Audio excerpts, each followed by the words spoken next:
The scent of a rejected mate doesn't just smell like sadness. To a werewolf, it smells like rotting fruit and rusted iron. Noemi knew this because she had spent her entire life studying the monsters that despised her. So, as King Valerius tore his fangs away from her collarbone, gagging visibly as the taste of her entirely human, wolfless blood hit his tongue, she didn't cry. She didn't drop to the frost-veined marble of the obsidian keep to beg. She simply reached up, pressing a steady, unyielding palm against the jagged, incomplete puncture wound, and began analyzing the precise biological shifts of the furious alpha standing over her. His pupils dilated, his heart rate tripled, the scent of dark winter pine and ozone flared into something venomous. "You have no wolf," Valerius whispered, wiping a smear of her blood from his lower lip with the back of a massive, trembling hand. His storm-grey eyes bled into a feral, luminescent gold.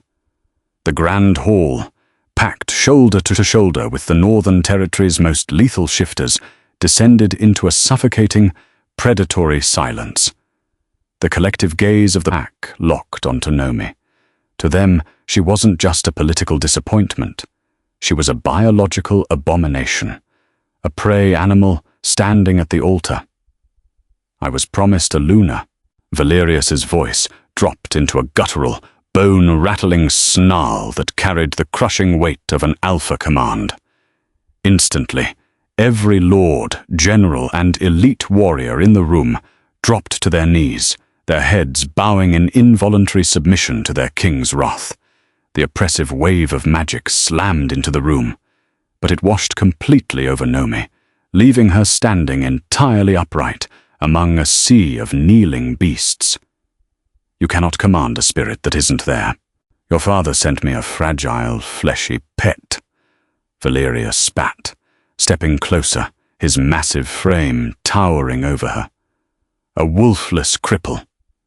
Noemi felt the sharp edges of the fractured moonstone pendant resting beneath her ruined silk bodice. A broken stone for a broken daughter, her father had sneered before sending her here. But Noemi had long ago learned how to turn a broken edge into a blade. "The treaty required a bride of the Crescent bloodline, Valerius," Noemi stated. Her voice was unnervingly calm, lacking the erratic, terrified heartbeat a wolf expected to hear from its prey. "I am here. The blood is drawn. The pact is sealed. Even if you find the taste of my humanity insulting." Valerius lunged. His movement was a blur of unnatural speed, his massive hand snapping out to wrap around her throat, lifting her toes inches off the freezing marble. The heat of his fury burned against her skin. "I should snap your neck right now," he breathed, his elongating fangs grazing her cheek. "I should march my armies south and wipe your father's treacherous pack from the earth." Noemi didn't thrash. She stared dead into his glowing eyes. "You could," she choked out, her pulse steady despite the crushing grip on her windpipe. "But if you break the treaty tonight, your borders fall open. And King Malachor is already waiting." Before Valerius could roar his denial, the heavy oak doors of the sanctuary exploded inward. The splintering crack of reinforced wood silenced the murmuring court. A howling winter blizzard rushed into the hall, carrying a stench so foul, so steeped in rot and old slaughter, that several of the kneeling obsidian wolves gagged. Valerius released Noemi, spinning around to face the dark abyss of the doorway. Marching through the shattered entrance was an envoy of 5 hulking warriors encased in jagged black steel. At their center stood King Malachor of the Blood Iron Pack, a man who looked less like a ruler and more like a mountain of scarred muscle and unchecked malice. His sickly, corrupted yellow eyes scanned the room, bypassing the furious Valerius and landing directly on Noemi. A slow, terrifying smile split his scarred face, revealing a row of filed, serrated teeth. "Well, well," Malakor's voice boomed, grinding like boulders together. "I heard the great King Valerius was taking a mate tonight, but I smell no Luna. I smell a human." He threw his head back and laughed, a wretched sound that made Nomi's ears ring. "The mighty obsidian crown, tethered to a bleeding mortal." Valerius shifted halfway, his claws unsheathing. "Tread carefully, Malakor. You are in my territory. And your territory is ripe for the taking," Malakor roared, slamming his fist against his chest armor. "By the ancient laws of the Blood Moon, a king who cannot produce a wolf-blooded heir, a king who mates with prey, forfeits his right to rule." Silence slammed down on the hall. The ancient laws were archaic, brutal, and absolute. Malakor pointed a massive, clawed finger at Valerius. "I invoke the right of severance. In 3 days, at the peak of the Blood Moon, you will face me in the royal arena." His yellow eyes slid lazily back to Nomi, his tongue darting out. "And when I tear your throat out, Valerius, I will take your crown, and I will keep your little human pet as a chew toy for my hounds." The silence that followed Malakor's challenge was heavier than the stone walls of the keep. It pressed down on Nomi's lungs, thick and suffocating. "I accept," Valerius snarled. The words were a fatal oath, vibrating with a pride so absolute it blinded him. Malakor didn't offer a bow. He merely grinned, a horrific stretching of scarred flesh, before turning his massive back and marching out into the blizzard. The heavy oak doors remained splintered, framing the dark abyss of the winter forest. Long after his envoy vanished into the snow, the stench of them, rotting meat and old blood, clung to the velvet tapestries of the obsidian court. The moment the courtyard gates clanged shut, the collective gaze of the pack snapped back to Nomi. It was no longer just disgust in their glowing eyes. It was raw, unadulterated hatred. To them, she wasn't just a disappointment anymore. She was a curse, a harbinger of death wrapped in human silk. Valerius turned to her, his chest heaving under his ceremonial armor. The golden light of his wolf was receding, leaving his eyes a stormy, turbulent grey. He looked at the blood drying on her pale neck, and his lip curled in profound revulsion. "Get her out of my sight," he commanded. He didn't speak to her. He spoke about her, addressing the hulking guards flanking the altar. "Lock her in the western tower. If Malakor's scouts breach the perimeter, I will not have my pack distracted by the scent of a bleeding human." 2 guards stepped forward, their massive hands reaching to seize her arms. "Don't touch me!" Nomi's voice was barely a whisper, but it cut through the murmuring hall with the sharpness of glass. The guards hesitated, glancing at their king. Nomi didn't wait for permission. She gathered the heavy, blood-stained skirts of her wedding dress and stepped down from the altar. Her legs ached, her neck throbbed with a burning, infected heat, but she kept her spine entirely straight. She walked past the sneering lords, past the growling matriarchs, refusing to lower her chin. She would not give them the satisfaction of a whimper. The western tower was a tomb suspended in the sky. There was no fireplace, only a narrow, unglazed window that let in the biting frost. The bed was a slab of wood, draped in rough, scratchy wool. When the heavy iron door slammed shut behind her, the definitive clank of the lock turning felt like a death sentence. Nomi moved mechanically. She found a chipped ceramic basin of freezing water on a small wooden table, alongside a ragged cloth. She stripped off the ruined silk bodice. The cold air raised goosebumps over her bare skin, but she welcomed the numbness. Leaning over the basin, she caught her reflection in the dark, still water. Pale skin, dark, hollow eyes. the jagged, incomplete bite mark on her collarbone, a wound that should have been a sacred bond, now just an ugly, inflamed tear.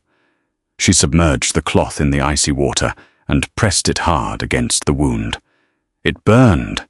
Searing, blinding pain shot down her shoulder. She gasped, her knees buckling slightly, but she bit down on the inside of her cheek until she tasted copper. "Pain is just information," her father's cruel voice echoed in her memory. "It tells you where your armor is weak." Her father. The alpha of the Crescent Moon Pack. He had hated her from the moment she took her first breath without a wolf's aura. While her siblings had spent their youth shifting and playing in the sun-dappled woods, Nomi had been thrown into the fighting pits. "If you cannot heal like a wolf, you must learn not to bleed," he had told her, handing a training sword to a bruised, exhausted 10-year-old girl. "Learn their anatomy. Learn where the muscle tears. Learn where the spine is vulnerable." She had spent 18 years surviving a pack that viewed her as target practice. She had learned the weight of a blade, the exact tension of a werewolf's tendons, the split-second hesitation in an alpha's eyes before they lunged. She wasn't weak. She was just entirely different from what they understood strength to be. Nomi dropped the bloody cloth into the basin. The water bloomed red.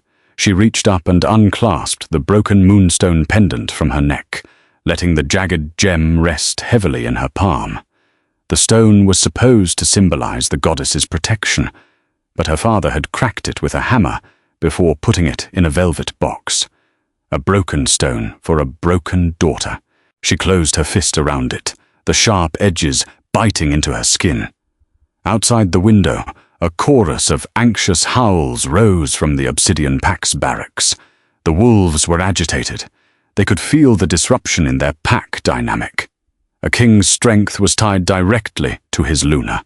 The mating bond was a conduit of ancient, grounding magic. By rejecting Nomi, Valerius had denied himself that power. He was facing Malachor, a monster twice his size, with a fractured spirit and a divided court. Valerius was going to lose. Nomi walked to the narrow window and looked down at the courtyard, her breath pluming in the freezing air. Below, she could see Valerius sparring with his generals.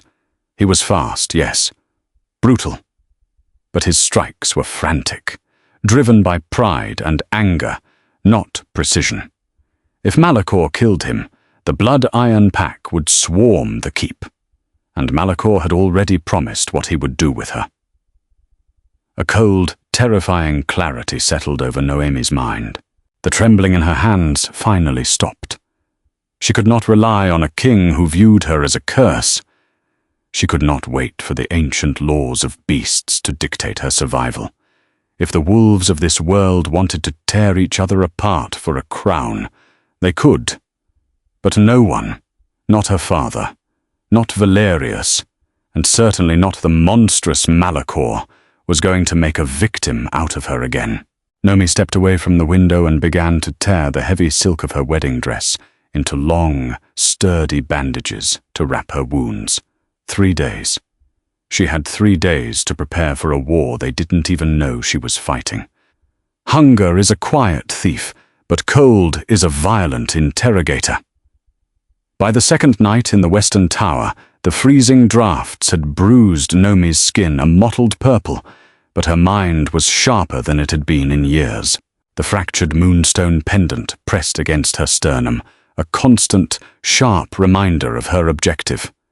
She wasn't here to be a queen. She was here to survive. Her escape from the tower didn't require brute strength or ancient magic. It required the one thing the wolves underestimated: human silence. Werewolves navigated the world through a cacophony of scents and auras. They felt the pulsing energy of their packmates, the dominance of their alpha, the submission of the omegas. Nomi had none of that. To their heightened senses, a human scent was incredibly faint, unless they were terrified or bleeding. She was neither. Her fear had burned out, leaving behind only a cold, calculated ash. When the midnight guard rotation shifted, a 3-minute window she had timed by the distant tolling of the keep's bells, Nomi slipped a piece of bent wire she had pried from the bed frame into the heavy iron lock. Click. The door yielded with a soft groan. She stepped into the cavernous, dimly lit corridor. The air was thick with the scent of burning tallow from the wall sconces and the lingering, musky odor of wet fur. Moving like a shadow, she paused at the first brazier she found.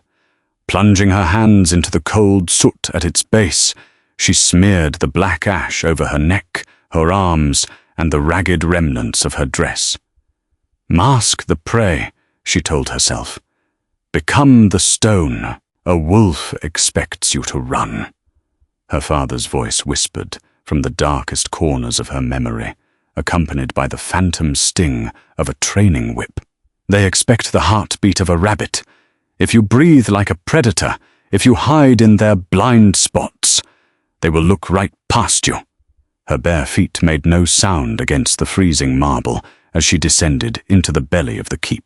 She was searching for the armory, but as she slipped past the grand balcony overlooking the training grounds, a wretched, wet sound stopped her dead in her tracks.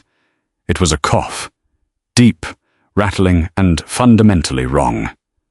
Nomi pressed her back against a stone pillar and peered over the balustrade. Below, in the moonlight, stood King Valerius. He was alone. The imposing, terrifying Alpha, who had rejected her at the altar, looked completely diminished. He was stripped to the waist, leaning heavily against a wooden training dummy. His chest heaved erratically. Under the pale light, Nomi could see the dark, poisonous veins spiderwebbing across his ribcage, the physical manifestation of a severed mating bond. A wolf's biology was an ecosystem of balance. An alpha possessed overwhelming, destructive power, but it required a Luna to ground it, to soothe the feral instincts before they consumed the host. By violently rejecting Nomi's humanity and denying the bond, Valerius was drowning in his own toxicity. His pride was literally rotting him from the inside out. He coughed again, spitting a thick wad of black blood onto the snow. Pathetic. The word wasn't spoken by Nomi. From the shadows of the courtyard, an elder wolf emerged. It was Lord Corvin, one of Valerius's chief generals. His eyes glowed, a dangerous, ambitious amber. You are failing, my king, Corvin sneered, not bothering to lower his head in submission. The lack of respect was a jarring violation of pack dynamics. The pack feels your rot. Malachor won't even need to use his claws tomorrow. You will bleed out before the sun sets. Valerius snarled, a weak, wet sound. He pushed off the dummy, his eyes flashing with a desperate, flickering gold. I am your alpha, he ground out, the command lacking its usual crushing weight. You are a corpse walking, Corvin retorted softly. And when Malachor rips your throat out, I will be the one to bend the knee and offer him the obsidian crown. It is better to serve a monster than to die for a weakling. Corvin turned and vanished back into the keep, leaving his king swaying in the snow. Nomi watched Valerius collapse to his knees. The sight should have filled her with vindictive triumph. This was the man who had humiliated her, who had locked her in a freezing tower to be forgotten. But looking at him, she didn't see a cruel tyrant. She saw a victim of the very same archaic, toxic system that had tortured her for 18 years. He was enslaved by his pride, terrified of looking weak before a court that would eagerly devour him. Her fingers traced the sharp edge of her broken moonstone. We are both broken things, she thought. But Nomi knew how to fight with broken edges. She turned away from the balcony and slipped down the final stairwell, pushing open the heavy, reinforced oak doors of the royal armory. The smell of oiled steel and leather flooded her senses. Row upon row of massive broadswords, war hammers, and spiked gauntlets lined the walls, weapons built for beasts with supernatural strength, useless to her. She bypassed the heavy racks, her eyes scanning the shadows until she found the glass display cases near the back. There, resting on a bed of faded red velvet, was a weapon forged centuries ago before the packs relied solely on fangs and claws, a dual-bladed glaive crafted from lightweight, blackened steel, its edges lined with pure, deadly silver. It was a weapon of precision, a weapon designed to sever tendons and bypass thick, muscular armor. Nomi shattered the glass with the heavy iron pommel of a discarded dagger. She didn't flinch as the shards rained down. She lifted the glaive. It felt perfectly balanced in her grip, a seamless extension of her own quiet fury. Tomorrow, the Blood Iron King would step into the arena, expecting to slaughter a dying, pride-poisoned alpha. He would expect to claim a cowering human bride as his prize. Nomi spun the glaive, the silver blades catching the moonlight in a deadly, silent arc. Let the wolves have their pride. She was going to show them exactly what a human could do when she had nothing left to lose. The arena roared. It was a sound that tasted of salt and anticipated slaughter. High above the crushed red sand, the blood moon hung like a swollen, weeping eye, casting a crimson pall over the thousands of wolves packed into the stone amphitheater. The air was suffocatingly thick, choked with the pungent, sour scent of collective anxiety. The obsidian pack knew what was coming. When the heavy iron portcullis on the eastern end ground open, King Valerius stepped onto the sand. There was no deafening cheer, no howling tribute to their alpha. A suffocating silence fell over the stands, broken only by the uneasy shuffling of boots. Valerius wore no ceremonial armor, only leather trousers and the scars of his ancestors. But under the bloody moonlight, the dark, spider-webbing veins of his rotting bond were starkly visible against his pale chest. He walked with a heavy, labored limp. His usually vibrant, storm-grey eyes were clouded, his chest heaving with every ragged breath. The toxic pride he had swallowed by rejecting his destined mate was finally eating its way out. From the royal box, Lord Corvin watched his dying king with a thin, predatory smile, already mentally trying on the crown. Then the western gates exploded outward. King Malachor didn't walk into the arena, he erupted into it. He was already fully shifted, a monstrous, heavily scarred, dire wolf the size of a warhorse. His fur was a patchy, matted grey, bristling with coarse spikes, and his jaw dripped with foul-smelling saliva. He let out a bellowing roar that shook the very foundation of the amphitheater, a sound so laced with crushing alpha dominance that omegas in the stands wept and covered their ears. "Look at your king!" Malachor's voice resonated in the minds of every shifter present, a brutal telepathic projection. "Look at this hollow shell. The goddess abandons those who mate with livestock." Valerius roared back, a pathetic, wet sound, and forced his shift.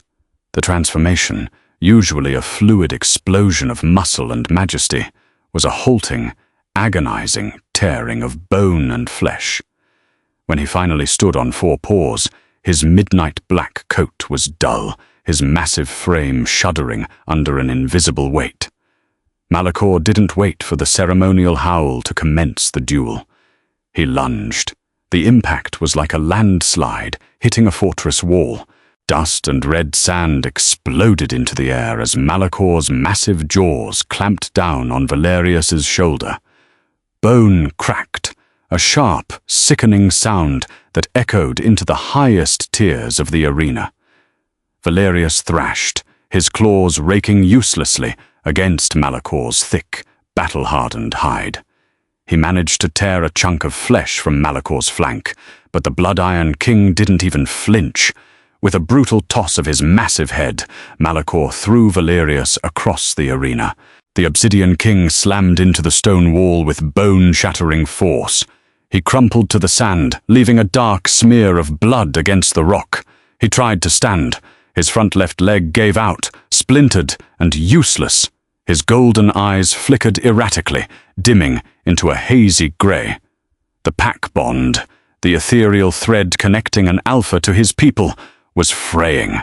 The crowd wailed, sensing the impending death of their leader. Malakor stalked forward, taking his time.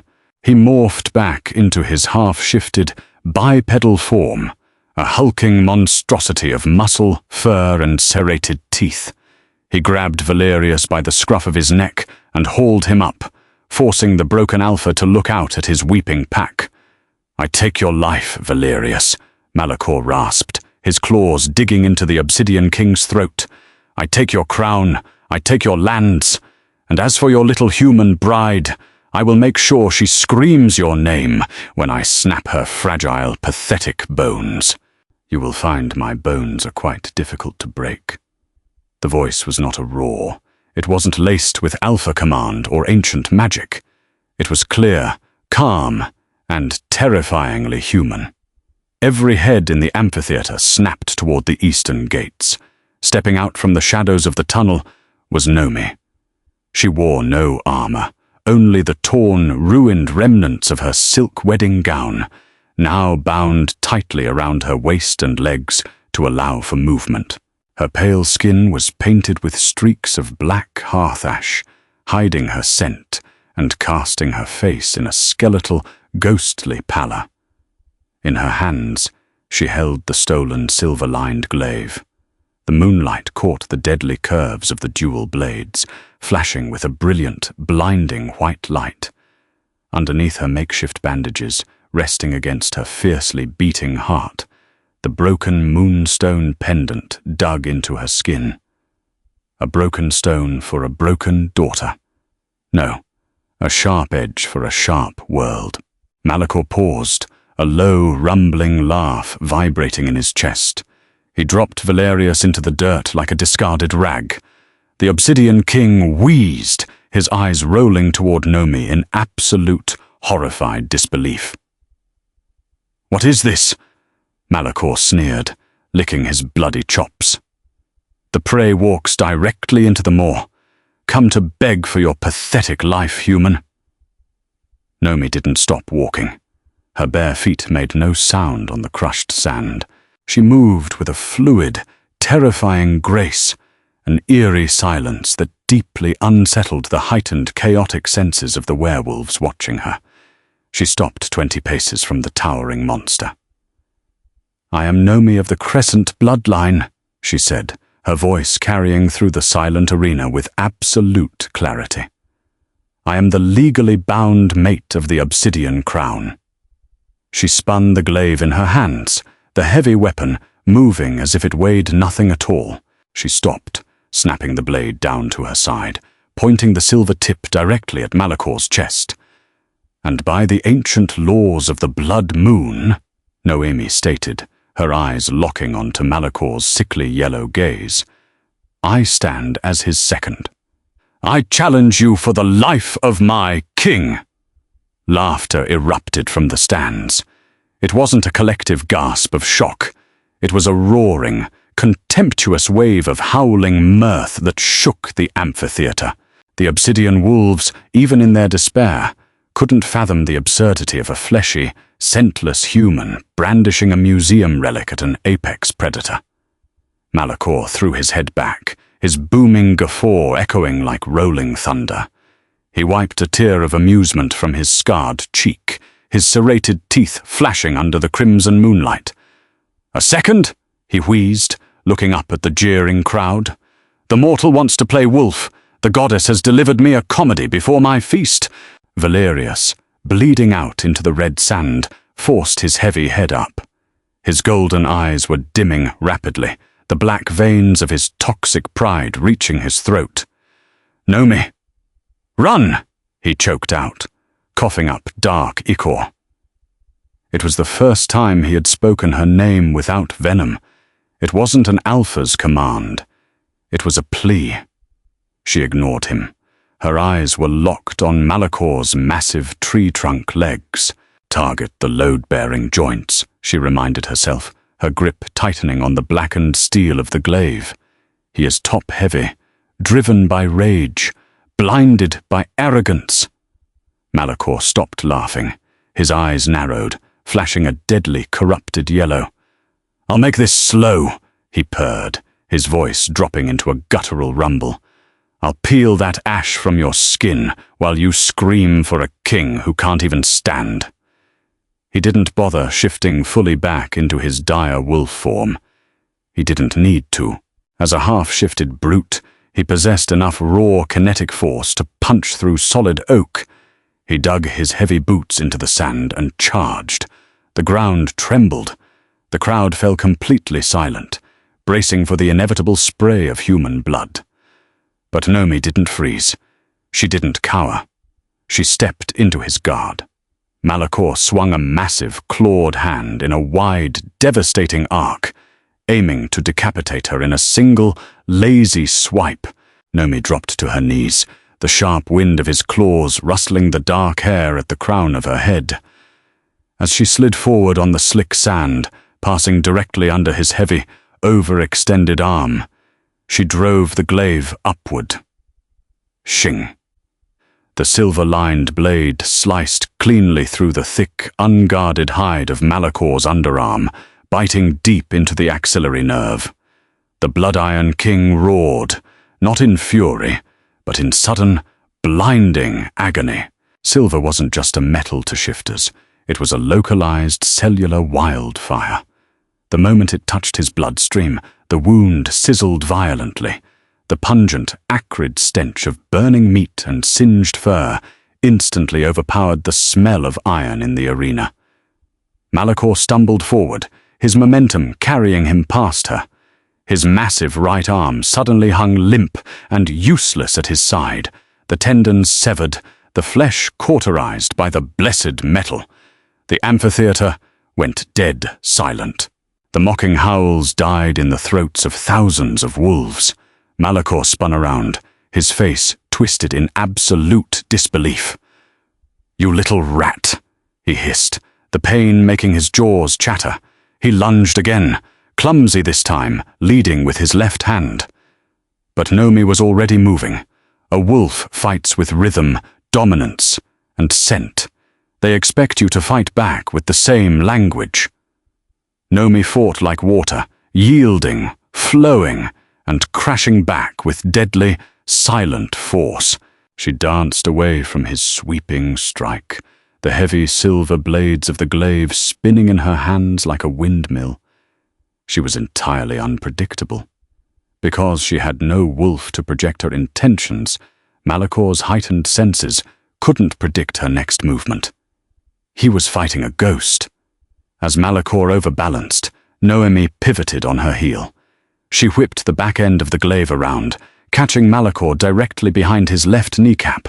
The silver blade sliced through the thick hamstring with a heavy, wet thwack. His leg snapped out from under him. The towering mountain of muscle and malice crashed to the red sand with a deafening thud, his chin slamming into the dirt mere inches from Valerius's broken body. Nomi didn't pause to admire her work. She spun the glaive into a reverse grip, the silver edges humming a deadly tune as they cut through the cold air. She walked calmly up to the groveling Blood-Iron King, her chest heaving slightly, her dark eyes as cold and deep as a winter night. "You expect prey to run," Noemi whispered, her voice carrying effortlessly over the utterly stunned, breathless arena. "But my father taught me how to hunt. Pain is an alpha's greatest accelerant. It triggers a primal, violent instinct that overrides logic, turning them into engines of pure destruction." Malakor, kneeling in the blood-soaked sand, was drowning in it. The silver fire raged through his veins, cauterizing his severed tendons. But as Nomi stood over him, perfectly calm and untouched, his agony morphed into something far more dangerous.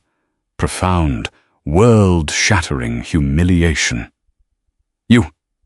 Malachor choked, spitting a thick wad of black, silver-tainted blood onto the boots of the woman he had called prey. "You think you can best me? With a toy?" He didn't try to stand. Instead, he weaponized his collapse. With a terrifying, guttural roar that tore his own vocal cords, Malachor propelled his massive upper body forward, using his one good arm. He launched himself like a coiled spring, his monstrous jaws unhinging to snap directly at Nomi's torso. He was too fast, too large. It was a suicide strike, meant to crush her spine in his teeth, even if he died in the process. The crowd gasped. Valerius let out a strangled, helpless cry from the sand, but Nomi had lived her entire life in the shadow of monsters. She knew exactly how a dying wolf fought. She didn't retreat. She drove the heavy, blackened steel shaft of the glaive directly into his open, gaping maw. Crunch. Malachor's fangs clamped down on the metal, his momentum violently halted. The force of the impact shuddered up Noemi's arms, threatening to dislocate her shoulders, but she locked her knees and held her ground. The shattered moonstone pendant swung wildly against her chest, a pendulum counting down the final seconds of a tyrant's life. With Malachor's head immobilized by the shaft in his jaws, Noemi shifted her grip. They rely on brute force. You must rely on leverage. She planted her bare foot heavily on his injured knee. Using him as a step, she vaulted upward, twisting her body with the aerodynamic grace of a falling leaf. As she spun in midair, she ripped the glaive forcefully from his mouth, the silver blades slicing the corners of his lips into a gruesome, permanent smile. Gravity and momentum became her weapons. As she descended, Nomi swung the dual-bladed glaive in a massive, sweeping horizontal arc. The silver caught the crimson light of the blood moon, drawing a perfect, glowing crescent through the cold night air. It met the thick, muscular expanse of Malachor's neck. There was a sickening thwack, followed by the sharp, metallic ring of blackened steel severing heavy vertebrae. The blade passed entirely through bone, gristle, and fur without a single stutter. Noemi landed softly on the red sand, crouching into a perfectly balanced stance, the glaive held outward. A heartbeat passed. Then two. Malachor's massive, headless body swayed for a fraction of a second before collapsing sideways into the dust with the heavy, dead thud of a felled oak. His severed head, eyes rolled back and serrated teeth still bared in a final expression of shock, rolled across the arena floor, coming to a halt inches from the royal box where Lord Corvin sat paralyzed. The silence that descended upon the amphitheater was absolute. It was a vacuum, a terrifying, breathless void where not a single wolf dared to inhale. Nomi slowly stood up. She flicked her wrists, whipping the glaive to the side. A perfect arc of dark blood splattered against the pale stones of the arena wall. She was breathing heavily, her chest rising and falling beneath the ash-smeared ruins of her wedding dress. But her hands, gripping the ancient weapon, were entirely steady. She turned her gaze slowly from the severed head to the thousands of glowing eyes in the stands. She didn't need to project an alpha's aura. She didn't need to release a dominant scent. The raw, undeniable visual of a fragile, wolfless human standing over the decapitated corpse of the fiercest king in the Northern Territories was a command in itself. It was a total psychological fracture of everything the shifter world believed to be true. Nomi looked down at Valerius. The Obsidian King was staring up at her, his storm-grey eyes wide with a mixture of profound awe, terror, and a sudden, devastating clarity. The black veins creeping up his neck had stopped their fatal progression. The shock of the moment, The sheer magnitude of what his rejected mate had just done for him had momentarily halted the rotting of his bond. "The Blood-Iron King is dead," Noemi's voice rang out, startling the silent crowd. She planted the butt of the glaive firmly into the sand. She looked directly up at the royal box, her dark eyes locking on to the treacherous Lord Corvan. "By the laws of the Blood Moon, the challenge is met. The treaty stands." She tilted her chin up, the ash on her face making her look like an avenging spirit of the goddess herself. "Who speaks against the obsidian crown?" Not a single soul moved. Not a single jaw opened. Noemi had walked into the arena as prey. She stood in it now as a queen. The silence stretched so thin it threatened to snap. In werewolf biology, submission is rarely a choice. It is a biological imperative, triggered by the crushing, suffocating weight of an alpha's pheromones and the glowing intensity of their aura. Wolves submit because their instincts demand it, forcing their knees to bend and their throats to bare before superior genetic power. But there was no supernatural aura pressing down on the amphitheater. There were no pheromones commanding obedience. There was only Noemi, breathing heavily, the silver-lined blades of her glaive dripping dark crimson onto the sand. High in the royal box, Lord Corvan's face drained of colour. He looked from the severed head of the monster he had planned to serve, down to the frail, ash-covered human girl standing victorious in the centre of the slaughter. The brutal arithmetic of the ancient laws left no room for interpretation or debate. The pack follows strength, and there is no strength more absolute than the blade that protects the crown. Corvan swallowed hard. Slowly, deliberately, he stood up from his velvet chair. He stepped over the low stone wall of the royal box and dropped down onto the red sand. He didn't walk toward Valerius. He walked toward Noemi. When he reached her, the treacherous lord didn't utter a word. He simply fell to his knees, pressed his forehead against the cold, blood-soaked earth, and rolled his head to the side, baring his jugular to her in the deepest, most sacred gesture of absolute surrender. It was a physical shockwave. As if an invisible tether had been pulled, a deafening rustle echoed through the amphitheater. Row by row, tier by tier, the thousands of wolves of the obsidian pack dropped from their benches. Giant warriors, scarred generals, and sneering matriarchs sank to their knees, bowing their heads toward the arena floor. They were not kneeling for their king. They were kneeling for the human who had done what their king could not. Noemi looked out over the sea of bowed heads. She felt no rush of euphoria. The adrenaline that had sharpened her focus into a razor's edge was beginning to evaporate, leaving behind the crushing, bone-deep exhaustion of her 18 years of suffering.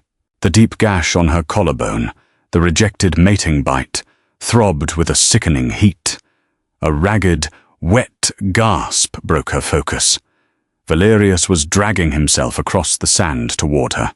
His left arm hung uselessly, and his chest was painted with his own blood, but his storm-grey eyes were fixed entirely on her.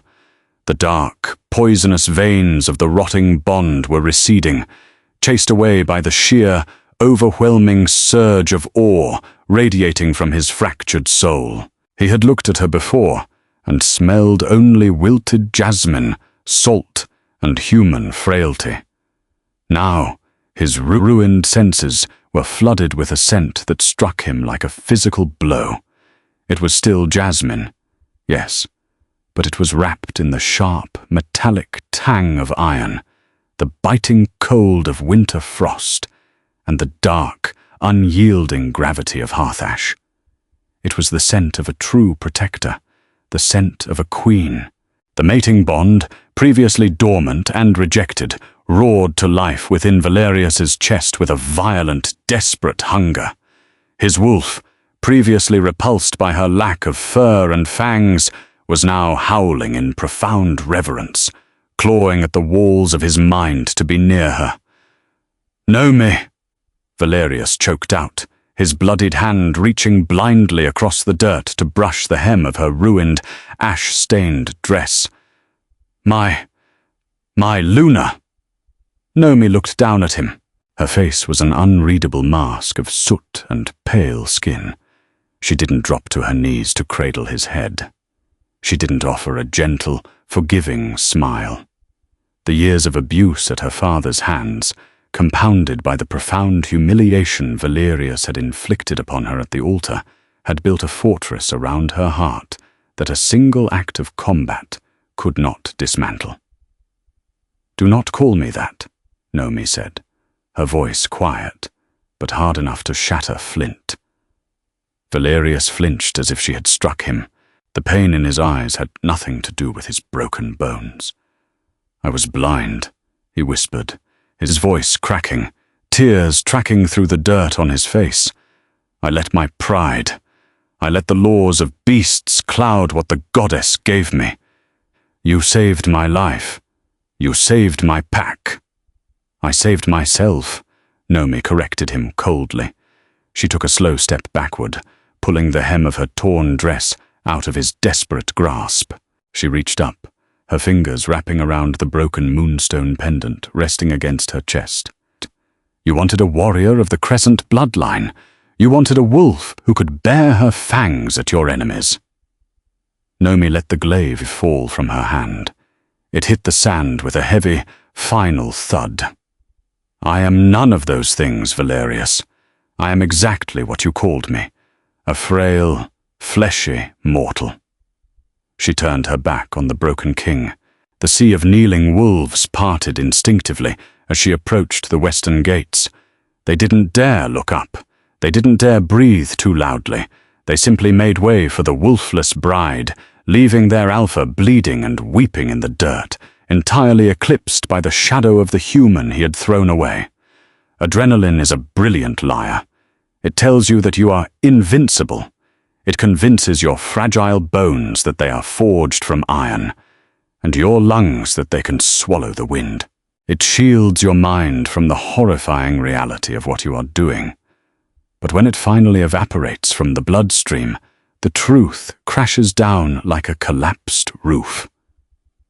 Nomi made it back to the freezing western tower just before her knees completely gave out. The heavy iron door clicked shut, and she slid down the rough wood, hitting the stone floor with a muffled gasp. Her hands, which had held the glaive with such terrifying, unyielding steadiness, were now violently shaking. Her fingers curled inward, locked in phantom cramps. Every muscle fiber in her back screamed in protest. Her shoulders felt as though they had been ripped from their sockets. But the worst pain was the frantic, infected throbbing at her collarbone, the rejected mating mark. It was burning with a sickening, feverish heat. A shifter's bite was meant to inject a soothing, bonding enzyme into the mate's bloodstream, intertwining their souls. But because Valerius had pulled away in disgust, severing the connection mid-ritual, the wound was physically and spiritually rejecting her. It was a raw, gaping reminder of her unworthiness. Nomi dragged herself across the freezing floor toward the chipped ceramic basin. She plunged her trembling hands into the frigid water, splashing it onto her face, scrubbing frantically at the hearth ash. "I survived," she told herself, the mantra repeating in her mind like a ticking clock. "I survived. I survived." But as the black soot washed away, revealing her pale, bruised skin and the hollow, terrified exhaustion in her dark eyes, the trauma she had suppressed for 18 years finally broke the dam. She wasn't a queen. She was a little girl who had spent her entire life dodging heavy blows, terrified of the monsters that lurked in the woods and in her own home. Slaying Malachor hadn't magically healed her. It had simply demanded every last drop of her meticulously hoarded survival instinct. Nomi gripped the edges of the basin, her head dropping as a harsh, jagged sob tore its way out of her throat. She cried for the mother she never knew. She cried for the father who had broken her. And she cried because, despite winning the deadliest duel in Northern history, she had never felt more completely, utterly alone. 2 floors below, the keep's infirmary smelled of crushed comfrey, boiling water, and sterile magic. Valerius sat on the edge of a heavy oak table, his torso wrapped tightly in thick linen bandages. His left arm was immobilized in a splint. The physical damage inflicted by Malachor was severe. 3 shattered ribs, a fractured humerus, and deep lacerations across his chest. For a normal wolf, it would take weeks to heal. For an alpha, the bone-knitting process was already beginning, bringing with it a deep, itching agony. But Valerius refused the poppy milk the healers offered. "My king, the pain will prevent you from resting," the elderly head healer murmured, bowing her head submissively. "I need to feel it," Valerius replied, his voice a gravelly, exhausted rasp. His storm-grey eyes were fixed on the stone wall, staring at something only he could see. "Every fracture, every tear, it is the cost of my blindness." The infirmary doors swung open, and 2 of his remaining loyal generals entered, dragging a heavily chained Lord Corvin between them. The traitor's amber eyes darted nervously around the room, the arrogant sneer completely wiped from his face. "He surrendered to the Luna, my king," one of the generals said, throwing Corvin to his knees. "What are your orders?" Valerius looked down at the man who had plotted his demise just hours ago. The Alpha Command, previously choked by his toxic pride, suddenly flared within him, not out of arrogance, but out of a desperate, protective fury.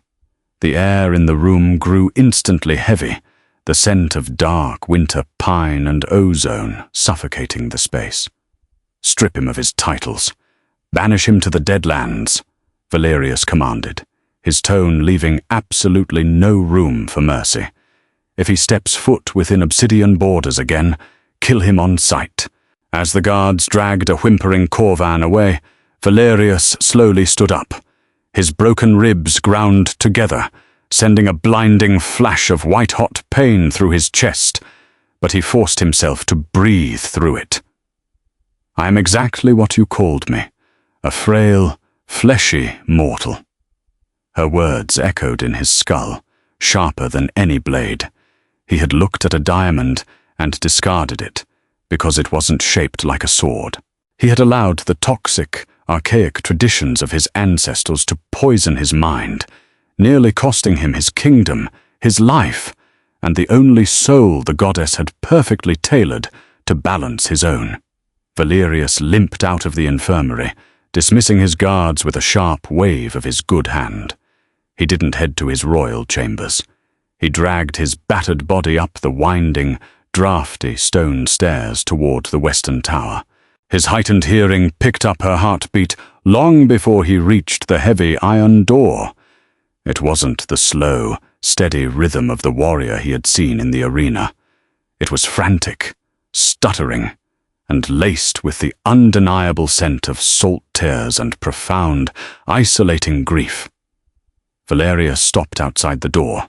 His massive hand reached for the iron handle, but he froze. His wolf whined pathetically in his mind, clawing at his chest, demanding that he break down the door, wrap his mate in his arms, and bathe her in his scent until the world stopped hurting her.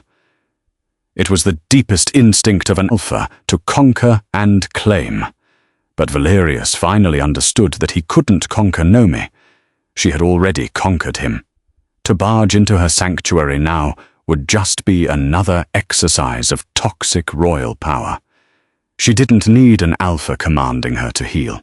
She needed someone to understand how deeply she was bleeding.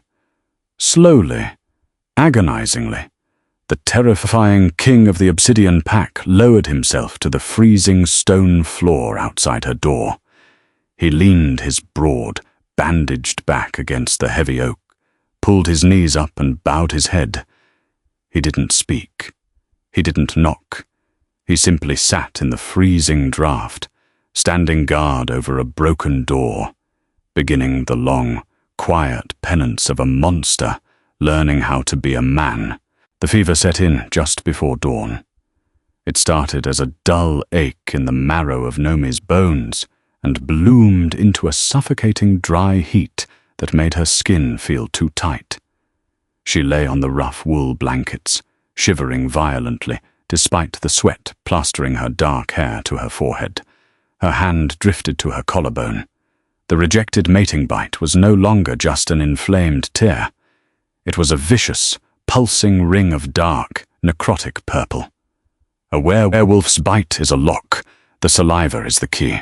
Without the bonding enzymes required to finalize the claim, the raw alpha magic lingering in the wound was treating Nomi's human body as a hostile environment. It was rejecting her from the inside out. Nomi forced herself to sit up. The room spun, the grey morning light filtering through the frost-choked window, blurring into sickening streaks. She needed willow bark. She needed clean bandages. If she didn't get to the keep's apothecary, the infection would reach her heart by nightfall. She swung her bruised legs over the edge of the bed.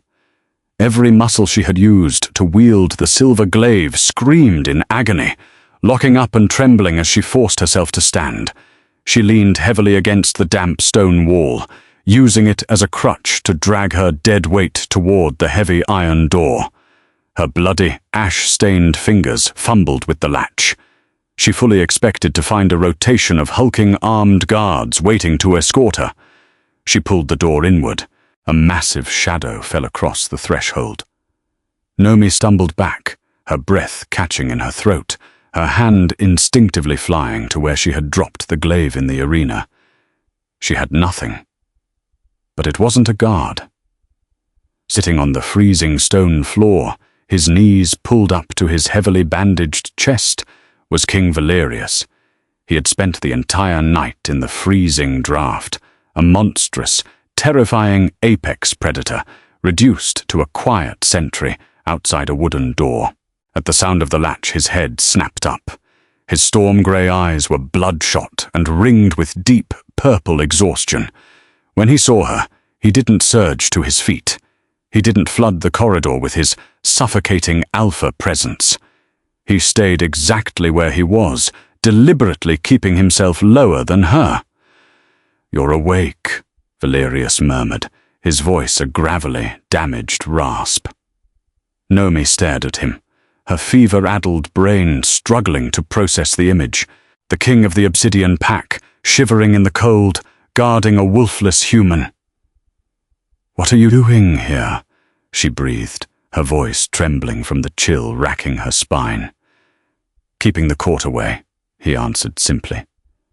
"The elders, they want an audience with you. They want to grovel, to beg the Luna's forgiveness." He looked down at his own bandaged hands. "I told them if they came within 100 paces of this tower, I would rip their throats out myself." Noemi leaned against the doorframe, her vision swimming. "I don't want their apologies." "I know." Valerius finally looked up at her, and his eyes widened. The ambient light caught her pale face, highlighting the hollows of her cheeks and the terrifying glassy sheen of fever in her eyes. His nostrils flared, his heightened senses catching the sour metallic scent of necrotic tissue. In a flash of unnatural speed, he was on his feet, his massive frame towering over her. "You're burning." Noemi flinched, shrinking back into the room. "Don't touch me." Valerius froze mid-reach. The agonizing hurt that flashed across his face was profound. He immediately dropped his hands, taking a deliberate half-step backward, giving her space. "The bite!" he choked out, staring horrified at the angry purple veins spider-webbing up her neck from her collarbone. "Goddess, the rejection. It's poisoning you." "It's nothing I haven't survived before," Nomi lied, her knees buckling slightly. She gripped the doorframe tighter, the edges of the broken moonstone pendant digging into her chest beneath her tattered clothes. "Do not lie to me, Nomi," Valerius pleaded, his voice breaking. "It is my venom. Because I didn't finish the claim, the magic is attacking your mortal blood. If it reaches your heart, it will stop it." He knew the cure. The entire shifter world knew the cure. He had to bite her again. He had to sink his fangs into the exact same wound and release the bonding enzymes, sealing their souls and flushing the poison from her veins. But to bite her meant claiming her. And Valerius knew, with absolute, crushing certainty, that he had lost the right to claim anything from her. "I won't force the bond on you," Valerius said softly, his voice trembling with a terrifying vulnerability. "I swear it on my wolf. But I cannot let you die." Slowly, deliberately, Valerius raised his uninjured right arm. With his teeth, he tore away the thick linen bandage wrapped around his forearm, exposing the tanned, scarred skin over his wrist. He extended his arm toward her. "Drink," he whispered. Nomi stared at his offered wrist. Alpha blood was the most potent, concentrated healing agent in the Northern Territories. It wouldn't seal the bond, but it would overpower the infection. It was a sacred offering, one a king never gave to anyone but his most trusted generals in their dying moments. "Why?" Nomi asked, a tear finally escaping her feverish eyes, cutting a clean track through the lingering hearth ash on her cheek. "Why offer this to a broken thing?" Valerius looked directly at the jagged moonstone resting against her heart. "Because a broken blade still cuts," Valerius answered, his voice thick with unshed tears. "And because I am finally learning the difference between a beast who rules and a queen who protects. Please, let me protect you, just for today." Healing doesn't happen in grand, sweeping declarations. It begins in the quiet, hesitant spaces where pride is surrendered. If you felt the raw tension of this threshold moment, leave a like. Share this story with someone who appreciates slow burn redemption. And subscribe to follow Nomi's journey. Where should they go from here, now that the immediate danger is past? Survival is a ruthless negotiator. It does not care about pride or the sting of past humiliations. When the body is failing, the mind will strip away everything until only the absolute necessity of the next heartbeat remains. Nomi stared at the thick, scarred expanse of Valerius's wrist. She could smell his pulse beneath the skin, a frantic, heavy drumming. She didn't want to need him. She wanted to stand entirely on her own, a human who had defied the ancient laws and carved her own place in a world of beasts. But the necrotic venom in her collarbone pulsed with a sickening, paralyzing heat, reminding her that she was tethered to the biological realities of this world. With agonizing slowness, Nomi raised her trembling hands, her cold, ash-stained fingers wrapped around his thick forearm. Valerius shuddered at her touch. He didn't pull away. Instead, his eyes flashed a brilliant, luminous gold, and his fangs elongated. Without breaking her gaze, he brought his wrist to his own mouth and sank his teeth into his own flesh.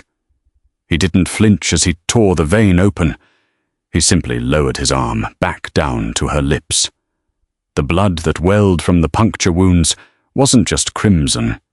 It carried a faint, ethereal shimmer in the dim morning light. Raw, concentrated alpha vitality. Nomi leaned forward and pressed her lips to his wrist. The taste was completely unexpected. It didn't taste of rust or hot copper. It tasted like a lightning strike. The moment the blood touched her tongue, an overwhelming rush of pure, crackling ozone and deep winter pine flooded her senses. It was a liquid wildfire. The alpha blood cascaded down her throat, hitting her stomach like a dormant sun suddenly flaring to life. She gasped, her grip on his arm tightening convulsively as the magic surged through her human veins. It was a violent, rapid healing. The crushing, heavy fever that had been suffocating her brain was instantly overpowered by a blinding, clean heat. She felt the magic race up her chest, converging on the infected, rotting tear at her collarbone. The necrotic purple veins spiderwebbing across her neck hissed, shrinking and retreating under the absolute dominance of the Alpha's essence. Nomi slumped backward, her breathing coming in harsh, rapid pulls. She let go of his arm. Valerius instantly took a step back, respecting the boundary she had drawn.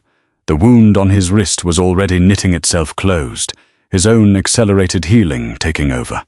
He watched her intently, his massive chest rising and falling as the color slowly returned to her pale, hollowed cheeks. "The pain?" he asked, his voice barely a whisper. Noemi reached up to her neck. The fever was gone. The sickening heat had vanished.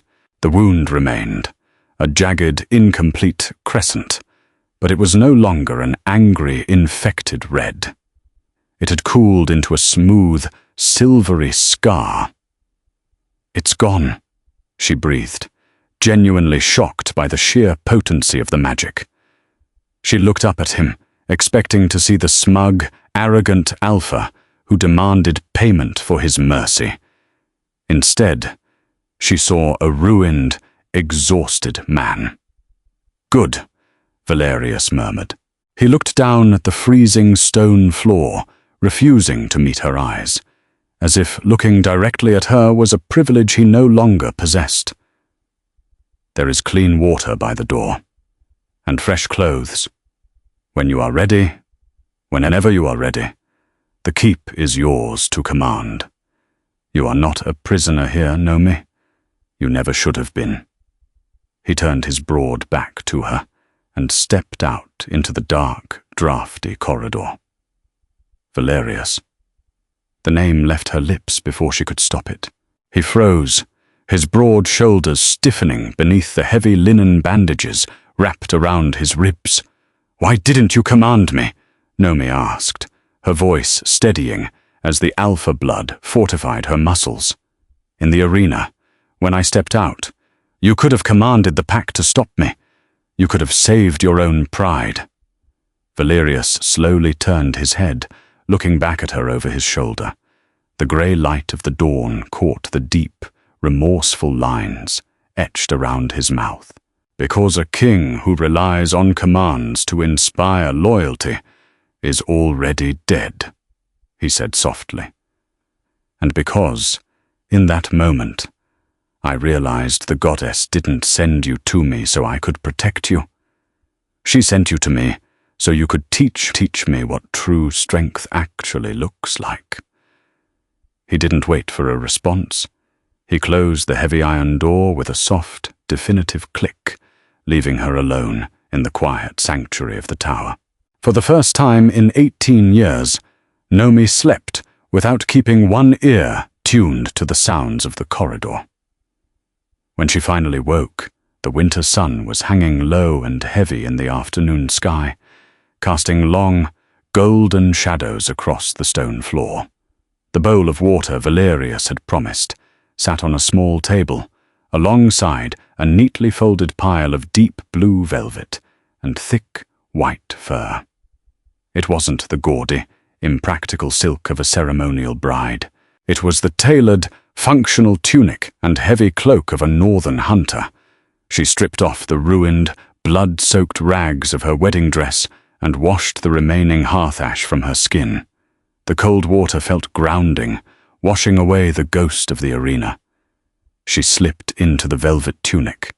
It fit perfectly, the heavy wool and fur wrapping her in a cocoon of warmth that the western tower desperately lacked.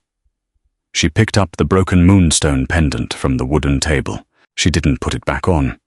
Instead, she slipped it into the deep leather pouch at her belt. She didn't need a fractured symbol to remind her of her survival anymore. Nomi pushed open the heavy iron door. There were no guards. There was no Valerius sitting vigil. She descended the winding stone staircase, her leather boots making soft, deliberate sounds against the marble. As she reached the main floor of the obsidian keep, the heavy, ambient noise of the pack abruptly ceased. The grand hall, the very room where Valerius had humiliated her and Malachor had challenged him, was packed with hundreds of wolves. They were gathered around long wooden tables, murmuring softly, nursing the psychological hangover of the previous night's impossible reality. The moment Nomi's boots stepped off the final stair, every head in the grand hall turned. There was no snarling. There was no disgust. Without a single command being issued, the warriors, elders, and omegas of the obsidian pack simultaneously rose from their benches. They didn't kneel. Valerius had clearly forbidden them from crowding her with forced submission, but they bowed their heads deeply, exposing their throats in absolute, terrifyingly silent respect. Nomi stopped. She looked at the sea of powerful, supernatural predators who had once viewed her as a fleshy pet, now treating her as a living deity. From the far end of the hall, near the massive hearth, Valerius stepped forward. He wore a simple black tunic over his bandages, his left arm still tightly splintered. He looked at her, his storm-grey eyes cautious, waiting to see what she would do with the sheer magnitude of the power she had just inherited. The silence of 100 apex predators is a heavy, physical thing. It presses against the eardrums, dense and suffocating, thick with unvoiced reverence. Nomi walked down the center of the grand hall. She didn't hurry. Her soft leather boots made barely a whisper against the marble, yet every shifter in the room tracked her movement with wide, unblinking eyes. 3 days ago, they had looked at her and seen a sacrificial lamb. Today, they looked at her and saw the Grim Reaper wrapped in blue velvet. As she approached the dais where the royal high table sat, an elderly wolf stepped out from the ranks. It was Garrick, the chief historian of the pack. His hands were trembling violently as he held out a black velvet cushion. Resting atop it was the ancestral lunar diadem, a heavy, intricate weave of pure silver and polished obsidian. "My queen," Garrick rasped, his voice cracking as he kept his chin firmly tucked to his chest in submission. "The elders beg your forgiveness. We were blinded by tradition. We ask that you accept the crown of the Winter Mother and take your rightful place at the Alpha's side." Nomi stopped. She looked down at the glittering silver, a metal that had burned Malachor's flesh and secured her victory. She could smell the sharp, acrid scent of absolute terror rolling off Garrick in waves. He wasn't offering the crown out of love or genuine loyalty. He was offering it because he was terrified she might pick up a blade again. 3 nights ago, Noemi's voice rang out, clear and steady, cutting through the silence of the hall. "You stood in this exact spot, Garrick. You laughed when your king told me I would be locked away and forgotten. You celebrated my humiliation." Garrick squeezed his eyes shut, a pathetic whine escaping his throat. "Mercy, my Luna. Please." Noemi didn't raise her voice. She didn't have to. "I am not your Luna. I do not have a wolf to bind to yours. I do not feel your pack bonds, and I will not be tethered to a history that views my humanity as a disease." She stepped around the trembling elder, completely ignoring the priceless heirloom. From the shadows of the massive stone hearth, Valerius moved. He didn't step between them to enforce order. He didn't issue an alpha command to force his pack to understand. He simply walked past Nomi, his gaze fixed entirely on the terrified elder. With his uninjured right hand, Valerius snatched the velvet cushion from Garrick's grasp. Before anyone could draw a breath, the king of the obsidian pack turned and hurled the ancestral silver crown directly into the roaring flames of the hearth. A collective, horrified gasp ripped through the grand hall. Nomi watched as the flames licked at the ancient metal. Silver does not burn easily, but the heat of the royal hearth was absolute. Slowly, the intricate obsidian stones popped and cracked, and the silver began to warp, melting down into a shapeless, glowing puddle among the white-hot coals. Valerius turned to face his stunned pack. His storm-grey eyes were entirely clear, completely purged of the toxic, arrogant fog that had nearly destroyed him. "The old laws burned with my pride," Valerius's voice boomed, deep and resonant, bouncing off the vaulted ceilings. It wasn't an alpha command. It was a promise. We nearly lost this kingdom because we valued the sharpness of a fang over the strength of a spirit. Noemi of the Crescent bloodline does not wear the chains of our ancestors. She wears no crown. She answers to no archaic tradition. He looked at Noemi, and for the first time, a small, genuine, and deeply tired smile touched his scarred lips. "She is entirely her own," Valerius finished quietly. The heavy, oppressive atmosphere in the hall suddenly fractured. The invisible, crushing weight of centuries of toxic pack hierarchy began to dissolve, replaced by something entirely unfamiliar to the obsidian wolves: freedom. Slowly, hesitantly, the wolves raised their heads. Valerius stepped away from the hearth and gestured toward a heavy oak door at the back of the dais, the entrance to the war room. "The Blood Iron Pack is headless, but their armies are still massed on our southern border," Valerius said, addressing Nomi directly. He didn't speak to her like a fragile mate who needed to be shielded from the ugly realities of the world. He spoke to her like a seasoned general. Without Malachor, they will fracture into warring factions. It will be a bloodbath that spills into our lands. I need to plan a blockade. He paused, a flicker of vulnerability crossing his features.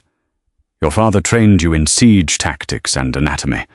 You see the battlefield in a way my wolves do not.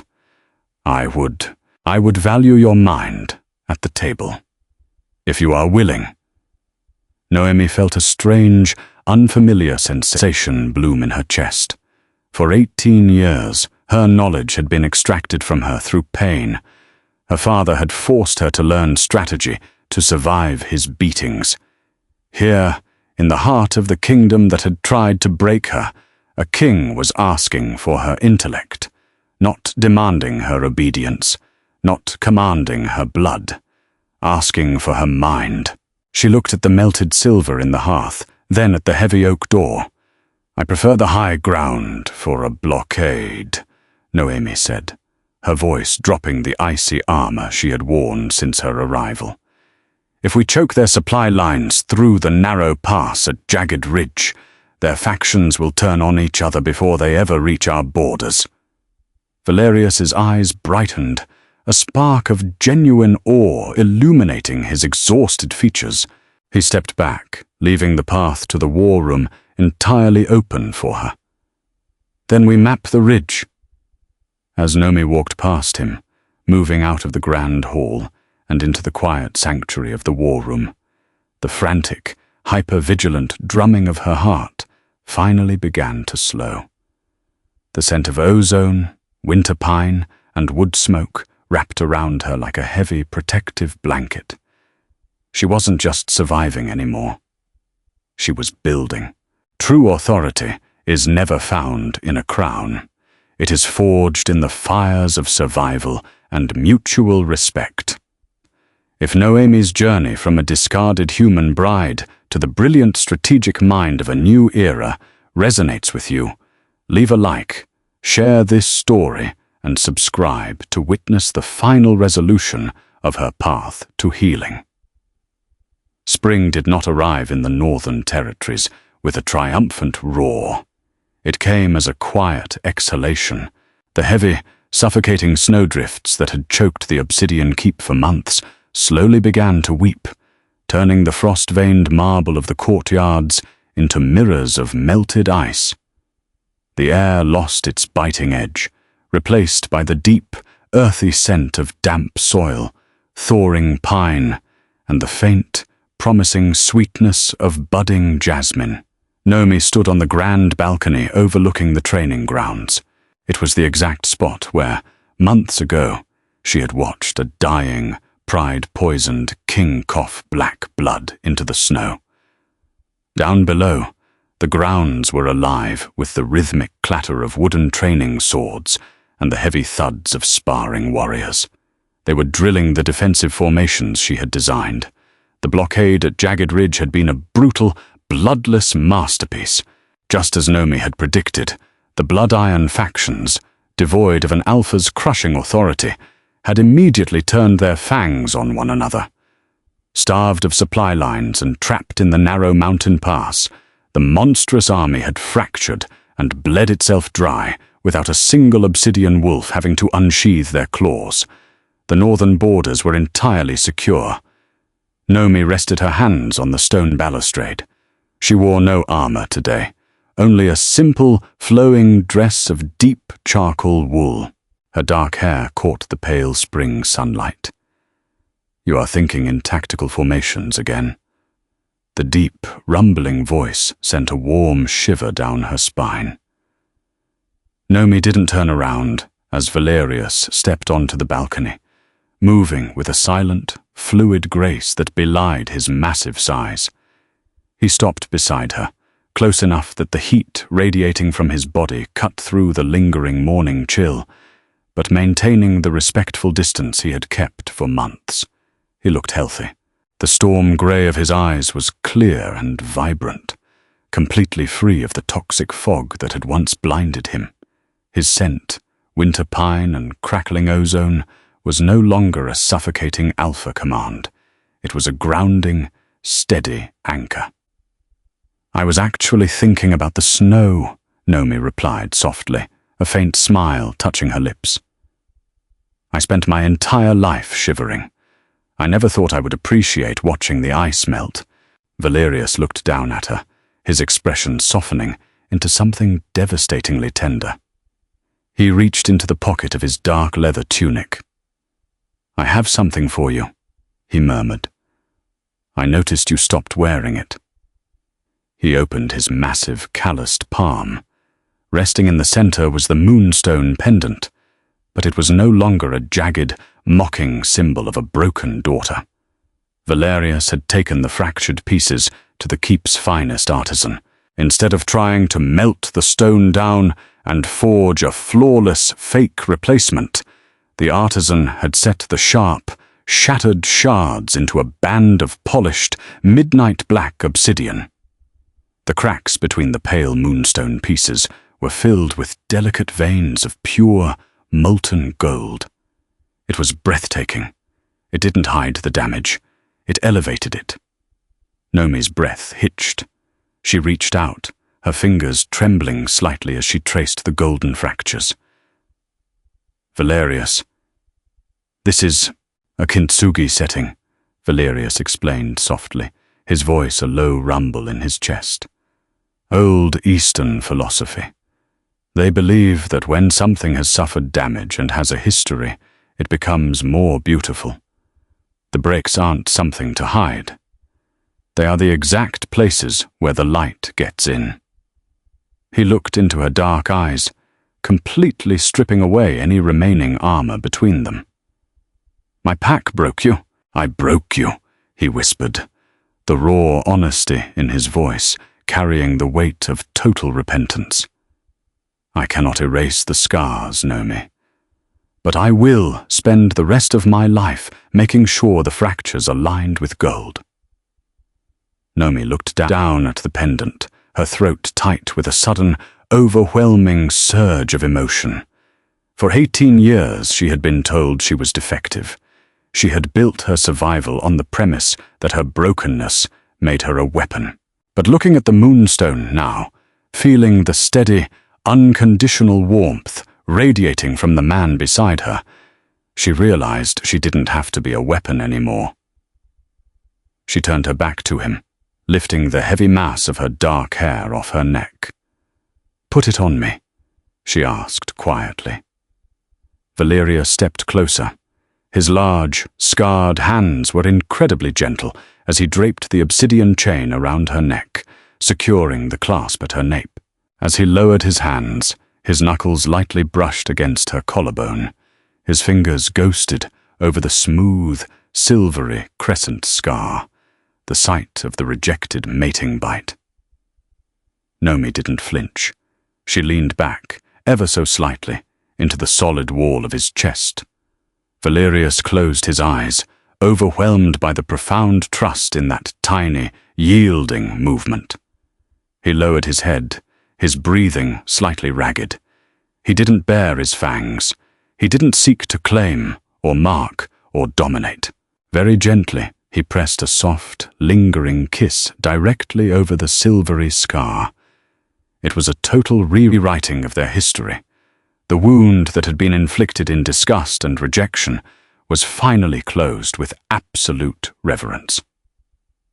Nomi let out a long, shuddering breath, the last remnants of the defensive ash falling away from her soul.